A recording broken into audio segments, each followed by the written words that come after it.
Et bienvenue au podcast Le Plancher de danse. Mon nom, c'est Dev. Je suis avec mon sidekick, Éric Gagné, propriétaire chaîne production. Yep. Aujourd'hui, Éric, on a un invité spécial. Il est tellement beau en plus. Ah oui, ça coche. C'est Dom. Dominique Larrivée. Donc, toi, tu es cofondateur de SDL. Tu fais de l'animation, ça fait 25 ans. Tu as fait une couple d'années d'animation de foule à la TV, puis tout ça. Fait que tu as pas mal d'expérience. Si les gens n'ont pas deviné encore, on va parler d'animation. Merci pour l'invitation, First. C'est très apprécié. Puis allons-y avec vos questions. On va échanger ça, c'est bien le fun. Ben, la première que j'ai pour toi, là, premièrement, combien de mariages que tu as travaillé sur combien de mariages? Puis deuxièmement, est-ce que c'est plus stressant être animateur de foule à TV ou animer un mariage? Parfait. Ben écoute, le nombre de mariages, je ne les ai pas calculés. Ça fait plus de 25 ans que j'en anime des mariages. Donc, il y a des saisons qui sont alléluia. On y va tous les samedis, même des fois les dimanches. Il y a d'autres saisons un peu plus tranquilles. Ça dépend vraiment des années. Mais ce que je peux dire, c'est que les gens se marient encore. Puis vous l'avez même constaté vous autres même. Là, mais donc, oui, un paquet de mariages. Mais le nombre, j'en ai aucune idée. Une centaine ou t'es peut-être 1000? Oui, c'est au-dessus de 100, ça c'est sûr et certain. Et puis, au deuxième volet de ta question, c'est plus stressant un mariage parce qu'il y a une mariée. Mais c'est bon ça. Mais en animation de foule à la télé, c'est différent. C'est une pression de timing. Donc, avec un régisseur, puis des bons timings avec les acteurs ou les animateurs de quiz. J'ai fait beaucoup de quiz, mais disons que le mariage, c'est un one-shot, comme on dit, donc c'est un petit peu plus stressant. Puis c'est ce qu'on aime un peu dans notre métier. Je suis sûr que tu es d'accord avec moi, Éric. On aime cette espèce d'adrénaline-là du let's go, il faut performer. Ben, je pense, honnêtement, c'est un peu pour ça qu'on fait ce job-là. Sinon, on travaillerait dans une quincaillerie. Là, je veux dire, pas de stress, on rentre 9 à 5, on punch. Mais non, ça prend ça. Puis c'est ce qui nous drive aussi. Tu vois, Dom, ça fait à peu près le même nombre d'années que toi que je fais ça. J'ai presque 30 ans là, de métier.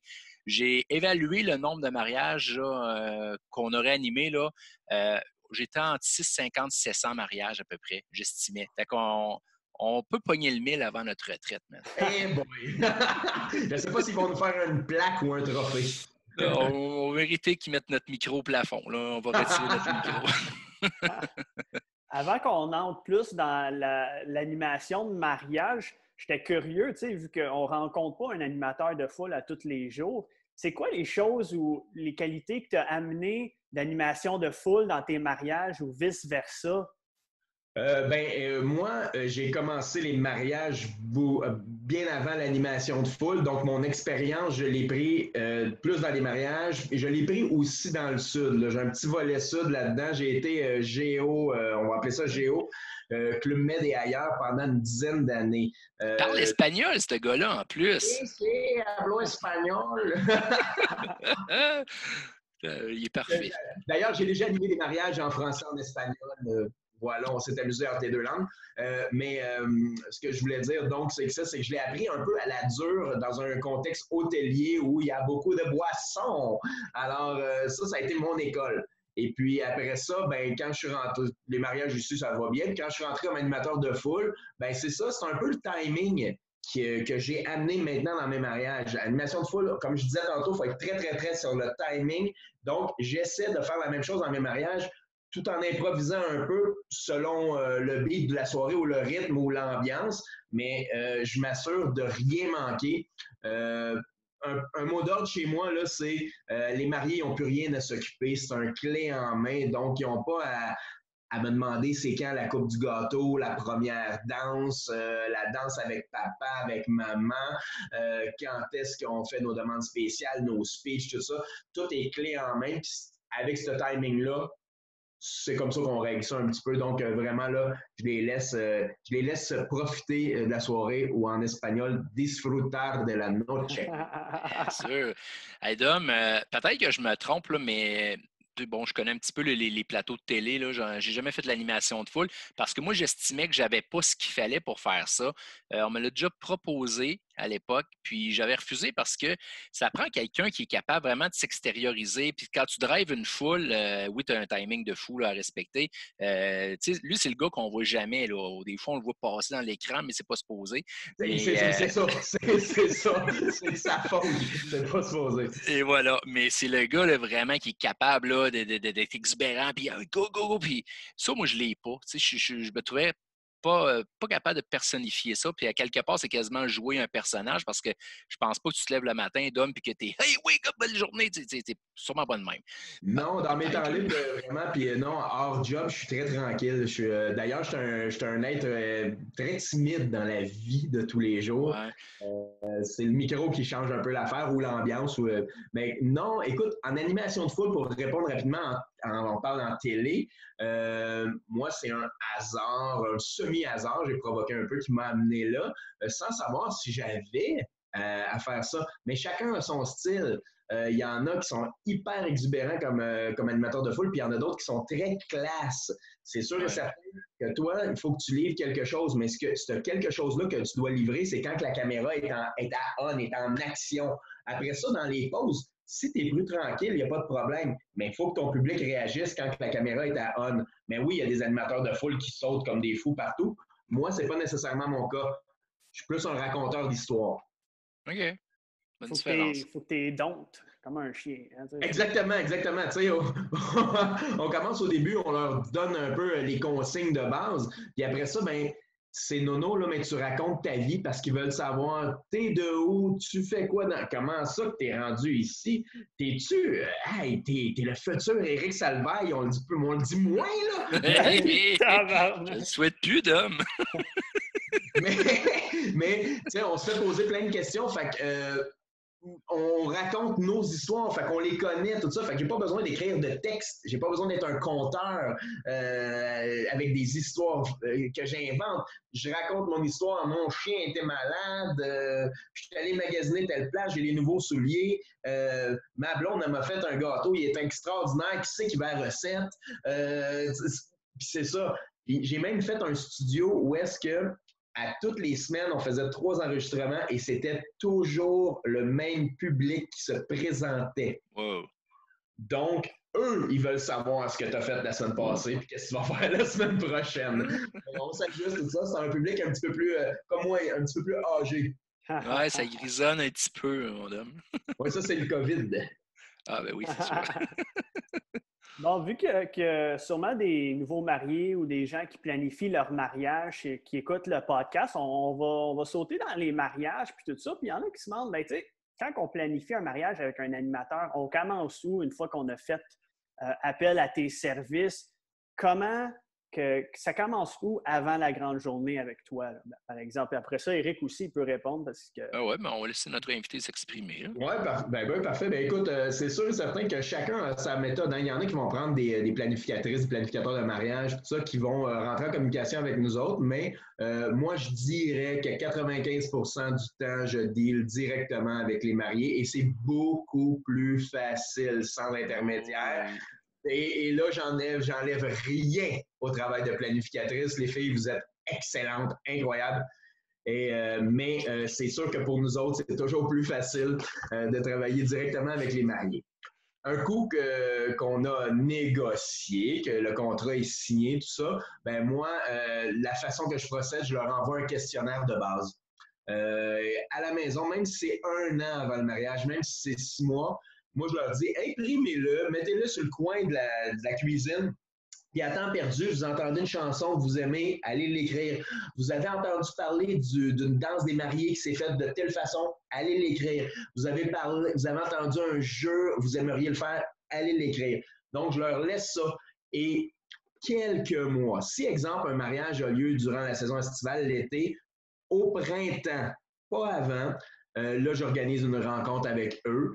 Et c'est là qu'on regarde ce questionnaire-là, qui a 6-7 pages, mais ça paraît énorme, là, mais ça ne l'est pas, mais qui va nous mener de A à Z, c'est-à-dire de la cérémonie, si on est là, parce qu'il y a beaucoup de gens qui se marient maintenant dans des hôtels ou des auberges où nous, on arrive à la cérémonie. Ensuite, le cocktail. Là, ici, on parle de choix musicaux plus qu'autre chose. Ensuite de ça, l'entrée des mariés et puis et tout ce qui se passe dans la soirée, donc au niveau du repas, de la soirée et de la fin de la soirée. Donc ça, c'est ça le questionnaire. Puis il y a toujours, bien sûr, les sections musicales là-dedans. Nous, on se plaît toujours à dire qu'on est 100% demande spéciale, mais on va toujours se fier sur le questionnaire. Fait que moi, ma première étape, j'envoie le questionnaire.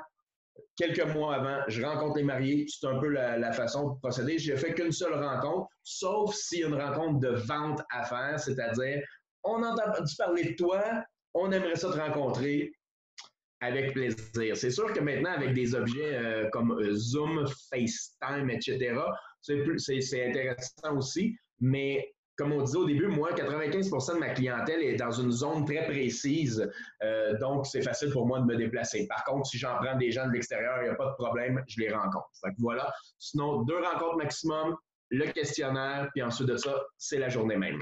Ben, tu vois, Devon, c'est sensiblement pareil chez nous. Hein. Je pense que je l'écoutais décrire là, sa façon de faire. C'est exactement la façon qu'on procède. Dès la signature du contrat, le questionnaire suit. On fait pareil. On les rencontre justement quand les bancs de neige ont fondu. On commence à parler de mariage. Là.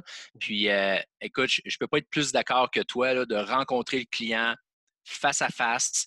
C'est la clé. Dès qu'il y a un intermédiaire, il y a un glitch à quelque part tout le temps. Fait que, au pire, moi, je dis tout le temps, s'il y a une wedding planner, génial, je veux qu'elle soit là avec moi, assise à côté. On va parler de mariage, elle va entendre la même chose que moi. Parce que combien de fois, puis je présume, Dom, ça t'est arrivé, tu arrives sur le mariage, tu as l'info, toi, tu l'as su des mariés, puis elle n'a pas la même info que toi, mais là, elle va t'estiner. Écoute, c'est le plaisir d'être avec tes wedding planners. Comme je disais au début, on les adore. Eh oui! Ben oui, mais oui, on parle le même langage. Oui, on parle le même langage. C'est ça, on aime mieux avoir un contact direct avec le client. Puis moi, je dis même aux clients, si vous avez un wedding planner, pas de problème, on va travailler ensemble, mais dites-leur que moi, je gère ma soirée, autant au niveau de l'animation, mes breaks, mes sorties de jeu, ma musique, tout ça, qu'elle gère le reste. Les fleurs, le repas, la cérémonie. La sweet table. La sweet table. J'irai en manger, mais je ne gérerai pas. Donc, c'est vraiment comme ça que j'aime mieux fonctionner. Donc, oui, on est sur la même longueur d'onde à ce niveau-là, au niveau des wedding planners, mais surtout de la rencontre directe avec le client. Et voilà. Je pousse la note, Devon, à dire qu'après cette rencontre-là de vente, et non pas la rencontre questionnaire, si ça n'a pas cliqué entre les mariés et moi, pas entre moi et les mariés et moi, ça clique toujours, il n'y a pas de problème, ce sont des clients. Mais si ça n'a pas cliqué, je les invite à me le dire, à ne pas être gêné, via courriel, pas de problème, et je vais leur envoyer un 2e ou un 3e animateur de mon équipe. Faut que ça clique, c'est leur journée. Ouais. Je compare ça un peu à un photographe. Hein, tu l'as d'en face toute la journée. Donc, c'est aussi bien que sa face te revienne parce que tu es pogné avec. Là. Donc, l'animateur, c'est pareil. On va s'entendre sur une chose. Peut-être que je prêche pour ma paroisse parce que je suis d'abord et avant tout animateur, d'homme également. Moi, je pense qu'on est un peu le pilote d'avion de cette journée-là. On a le pouvoir de crasher un mariage si on n'est pas à la hauteur, là, carrément. On peut rendre une soirée tellement misérable pour les mariés. La musique, écoute, j'irai assister à un mariage de Dom, puis je suis à peu près certain que je vais entendre Despacito quelque part dans la soirée. Les hits, on les invente pas, c'est les mêmes pour tout le monde. Bon, chaque DJ a sa petite couleur, mais il y a un gros 80%, je pense, qui se ressemble. Le hit de l'heure, tout le monde veut l'entendre, là, donc on va la jouer, tu sais, mais l'animateur, par contre, quand il ouvre le micro, et là, tu vois une différence entre moi, je dis qu'il y a un animateur et il y a des amateurs. Ça ressemble comme mot, là, mais le petit N de plus est hyper important.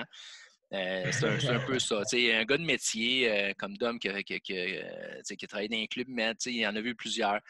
Parce que plusieurs personnes pensent que c'est facile d'animer. Hey, rien là, moi, je vais prendre un micro, je ne suis pas gêné.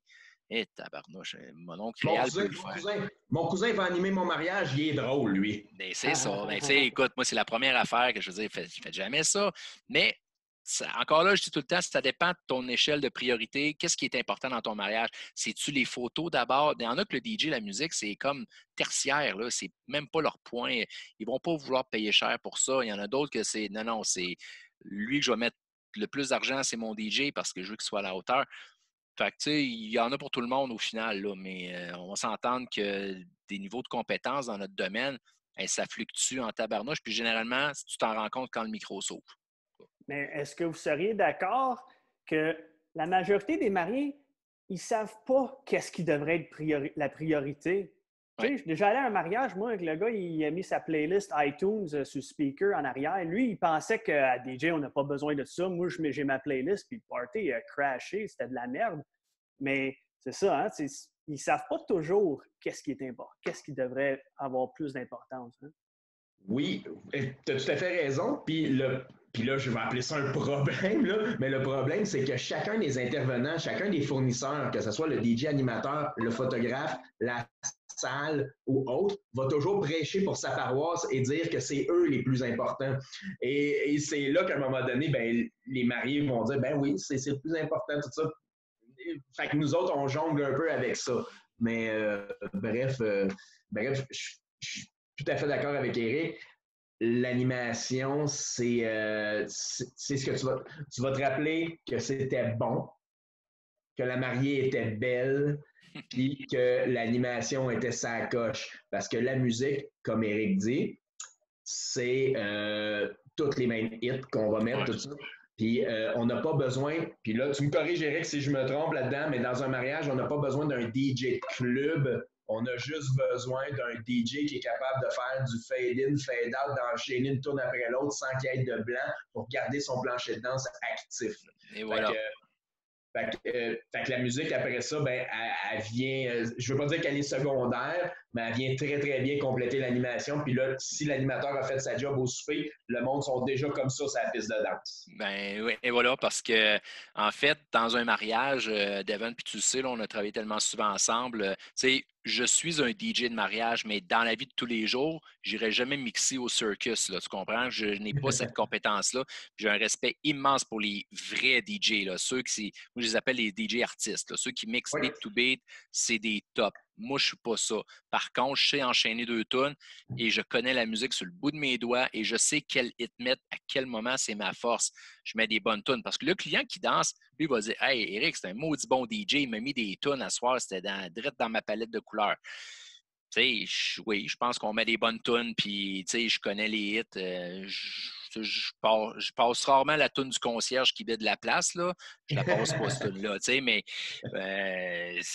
parce que des fois, les gens, ils font pas la différence entre un DJ et un animateur, là. Ils vont dire, ben, tu sais, c'est le DJ à mon mariage.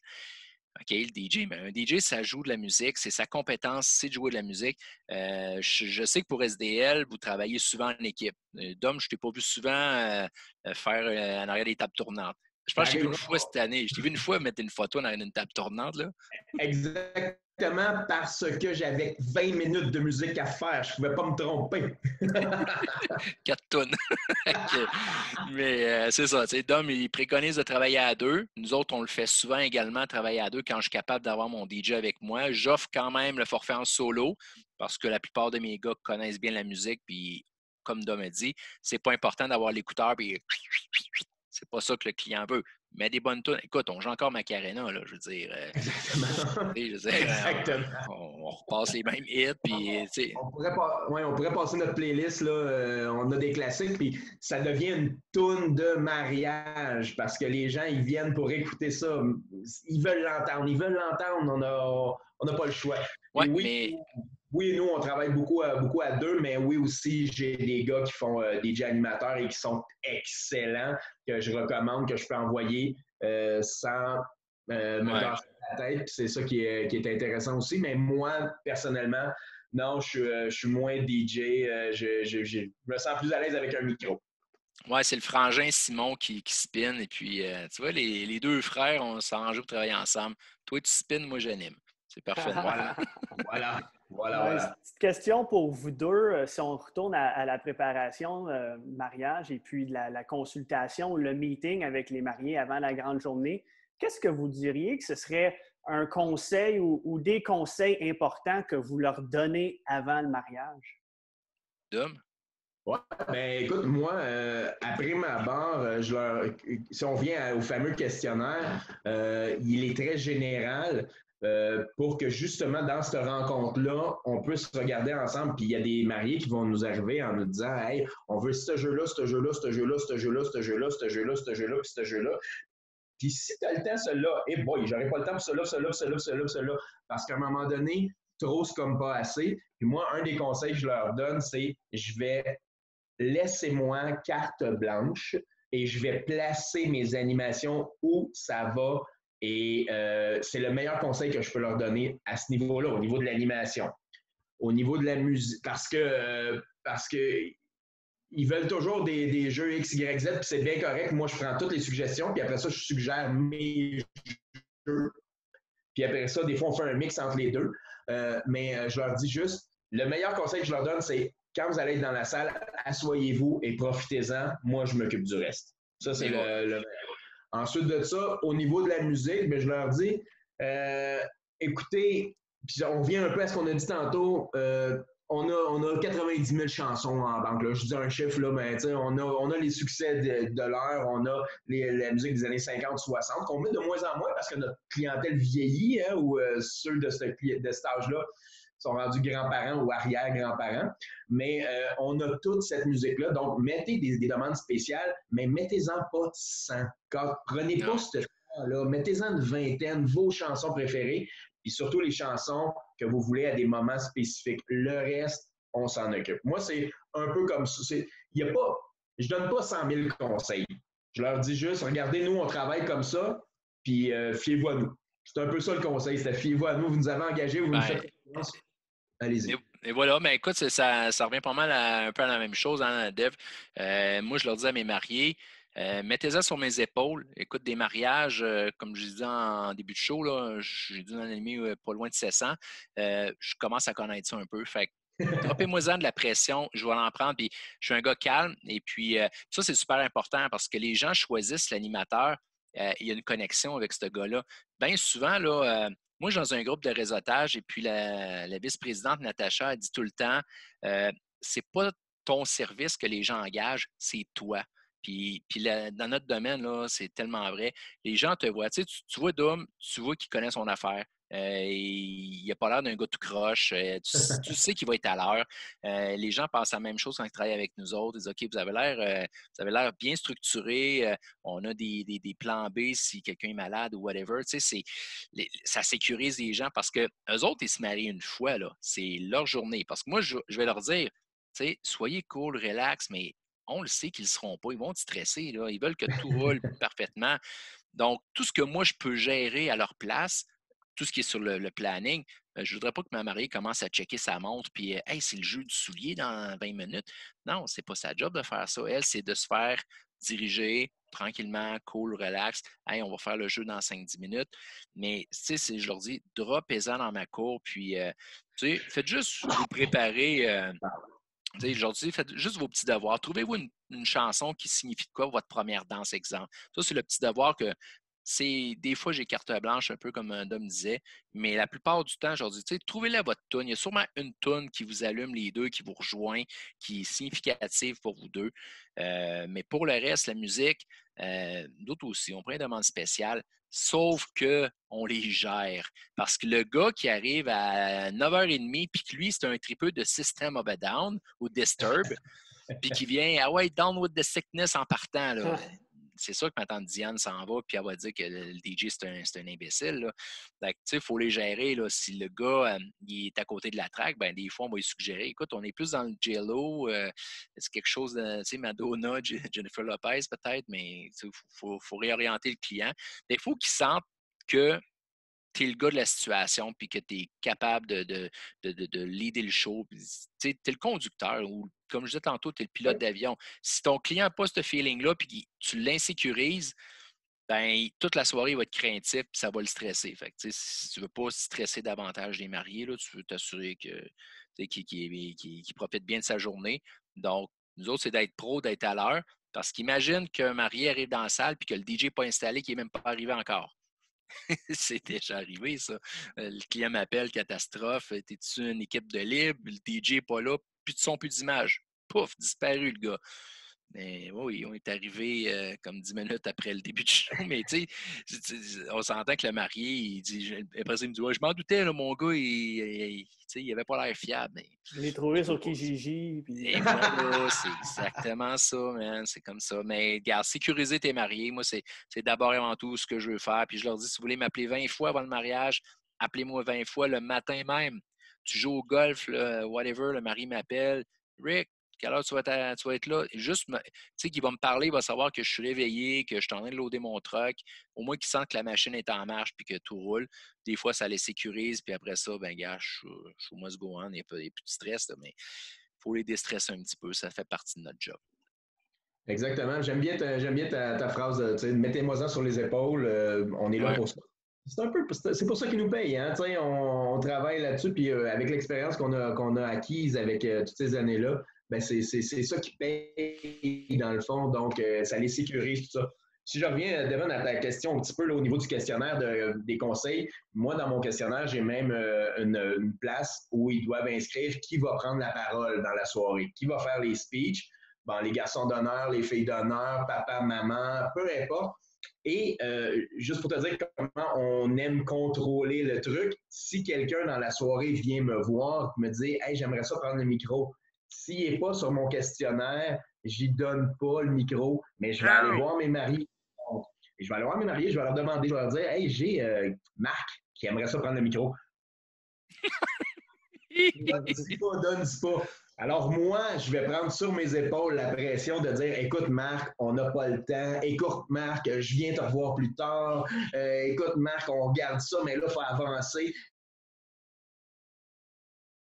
Et je dirais jamais, mais c'est les mariés qui veulent pas que tu parles. Il est quand même invité à ce mariage-là, peut-être par défaut des fois, mais il est là. Donc, vraiment, le questionnaire nous aide à faire ça. Fait que je dis au marié, marquez-le qui veut parler. C'est important.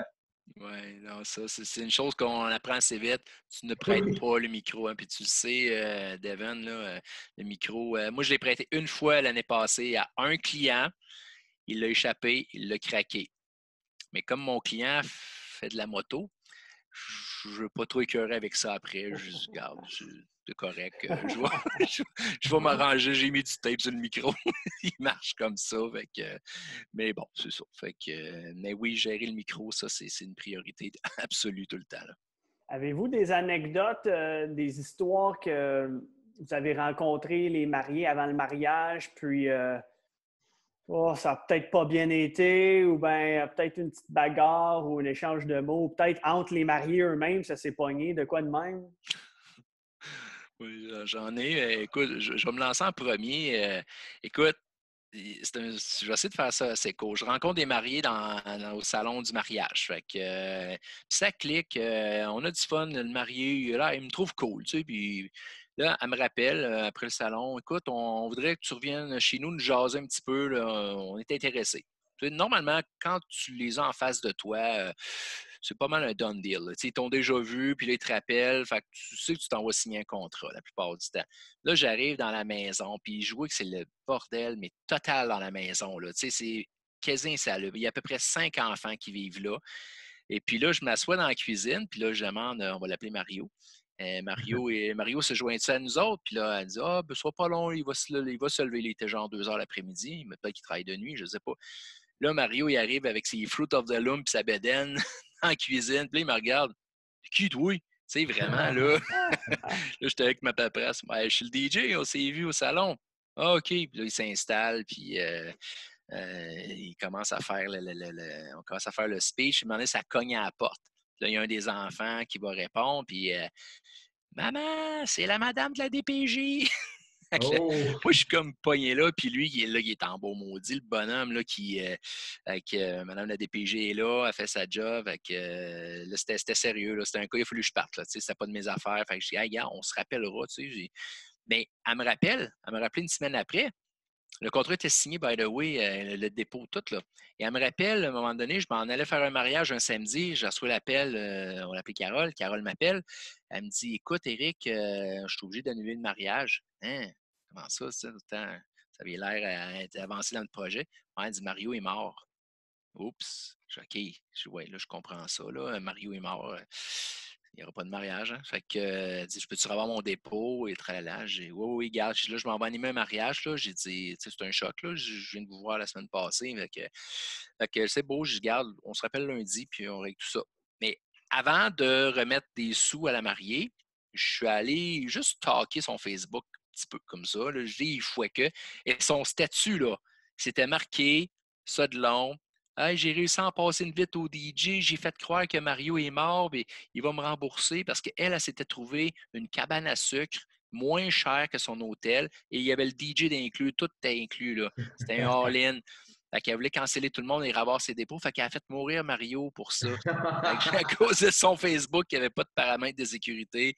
J'ai découvert le poteau rose, mais regarde, la longue histoire est encore plus fascinante, là, mais disons que tu as eu un bel échantillonnage.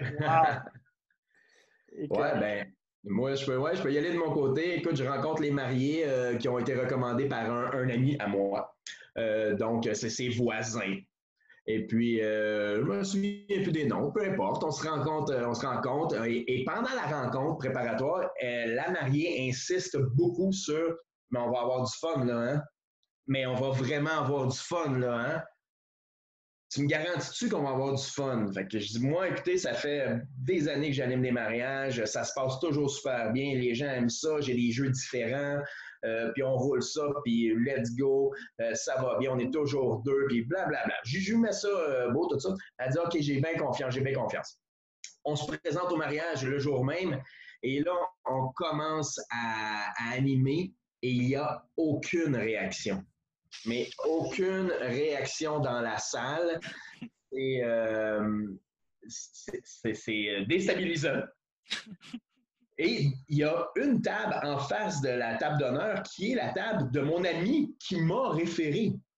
Alors, moi, je vais le voir puis je lui dis, écoute, qu'est-ce qui se passe? Il me dit, ils te l'ont pas dit. Ils sont sourds. Non, je pose la question. Elle dit non. Il dit, écoute, ça, c'est deux familles dans un village qui se détestent. Comme on est au Québec. Et eux autres, surtout elle a décidé que ce mariage-là allait réunir et unir ces familles-là et que la guerre n'existera plus. Donc, moi, j'anime et j'ai aucune réaction. Donc, je me suis garoché sur la table des voisins. J'ai dit à chaque fois que je prends le micro, vous levez votre main, vous participez, vous allez me sortir de là, ma gang. Et puis, à 11h30, je roulais mes fils parce que ça se battait dans le stationnement. Non. Voilà. Wow. C'est ma seule bataille en 25 ans de mariage, mais c'est spectaculaire. C'est Dom, tu vas être d'accord avec moi, il y a quelqu'un qui m'a déjà dit un colon va rester un colon, même s'il est bien habillé dans un mariage, ça reste un colon. Voilà. Écoute, ça se bat. Ouais, des batailles, je pourrais t'en citer des anecdotes de batailles. Là, j'en ai vu au moins une dizaine en carrière. Là, c'est épouvantable. Enfin, ça arrive, malheureusement. Ouais, malheureusement, ouais. J'en ai pas eu beaucoup, mais celle-là, un, était mémorable. Deux, c'était pas les mariés, c'était les invités, mais il y avait un contexte familial là, que je connaissais pas, tout ça. Donc, si on vient, Devon, à tes conseils, oui, dites-moi tout. Dites-moi tout dans notre rencontre préparatoire. Après ça, moi, je vais jouer avec ça. Ouais. Des fois, on a l'impression qu'on va fouiller dans leur vie privée, mais on doit le savoir juste pour ne pas créer de malaise. Puis, j'ai un de mes animateurs, à un moment donné, il ne savait pas. Elle parlait tout le temps de « c'est mon père, c'est ma mère », mais ce n'était pas sa vraie mère, c'était la conjointe de son père qui l'avait élevée parce que sa mère était morte jeune, mais tu sais, bon, ça la faisait beaucoup pleurer. Puis là, il s'en va parler de sa mère et dit, tu sais, le genre de jeu du soulier, avec qui jases-tu au téléphone? Qui jase le plus? Ben, elle a dit oui. Puis, j'imagine que tu jases avec ta mère, mais tu sais, ça a comme fait un clash là, mais lui, il ne savait pas, puis les gens ne l'ont pas informé. Tu sais, il faut tout savoir. Si les parents sont séparés, ils ne s'aiment pas, il faut que je le sache parce que. Exactement. C'est là que je voulais m'en venir, exactement. Donc, c'est quoi vos situations familiales? Ouais. Donc, OK, vous êtes séparés, OK, vous avez des enfants, c'est une autre, d'un autre, tout ça. Oui, OK, parfait. Qui est invité, qui est là? Après ça, vos parents. Est-ce que vos parents sont séparés? Exactement comme tu viens de dire, Éric. Bon, est-ce que les conjoints sont à la table d'honneur. Oui, non, peut-être, il y a du travail à faire ça, mais on veut le savoir. Oui. Écoute, j'ai pas le choix de te compter celle-là, Devon. Je ne sais pas si tu étais là à ce mariage-là. On est dans une salle sur la Rive-Sud et puis la mariée, dans la famille, il y a un gros conflit suite à un héritage. Un conflit qui en sont venus à se lancer des couteaux et des bâtons de baseball, là. Ça a vraiment joué dur. Et les deux belligérants là-dedans, c'était l'oncle et la tante de la mariée. L'oncle, c'est son parrain, donc il doit être là. Et la mariée, la tante, elle a été hébergée pendant 5 ans chez sa tante parce qu'elle étudie à l'extérieur et tout ça. Et il y a eu une dérogation de la Cour pour que les deux soient présents parce qu'il n'y avait, pas le droit de se voir à la même place en même temps. Donc là, il y a une dérogation pour être les deux en même temps, mais la consigne, c'est qu'il devait y avoir des bodyguards. Et là, imagine des bodyguards Men in Black, là, des gros colosses, là. Il y en avait 2 qui étaient là, les colosses, puis à chaque fois qu'il y en a un qui se levait, le gars se déplaçait. Écoute, tout le monde arrêtait de parler quand il y en a un qui se levait ou l'autre qui allait à la toilette. Là, je vois que tu as